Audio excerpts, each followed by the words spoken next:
আল্লাহ বললেন, আফালা ইয়ানজুরুনা ইলাল ইবিলি কাইফা খুলিকাত। উটকে কিভাবে আমি তৈরি করলাম এটা একটু দেখতে পারে না ওরা? আরে উটের দিকে তাকালেই তো ওরা উটের মালিক, আমি আল্লাহরে খুঁজে পাবে।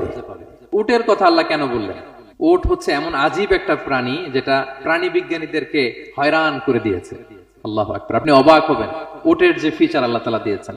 মক্কার লোকেরা উটের গোশত খাইতো, উটের দুধ খাইতো, উটের চামড়া দিয়ে দ্য ফাইনেস্ট লেদার তারা বানাতো, ওটের উপর মাল নিয়ে বোঝাই করে এক প্রান্ত থেকে আরেক প্রান্তে পাড়ি দিত, নিজেরা ওটের উপর রাইডিং করত। এবং ওট হচ্ছে এমন প্রাণী যেটা একসাথে 1 মাস না খেয়ে বেঁচে থাকতে পারে। 1 মাস পানিও খাওয়া লাগবে না, খাবারও খাওয়া লাগবে না। প্রাপ্তবয়স্ক একটা ওট একসাথে 200 লিটার পানি খেয়ে ফেলতে পারে। এবং উটের পেটের ভিতরে একটা স্পেশাল ওয়াটার চেম্বার আছে, ওই চেম্বারে রেখে দেয়, যখন লাগবে ওইখান থেকে নিয়ে নিয়ে বেঁচে থাকে।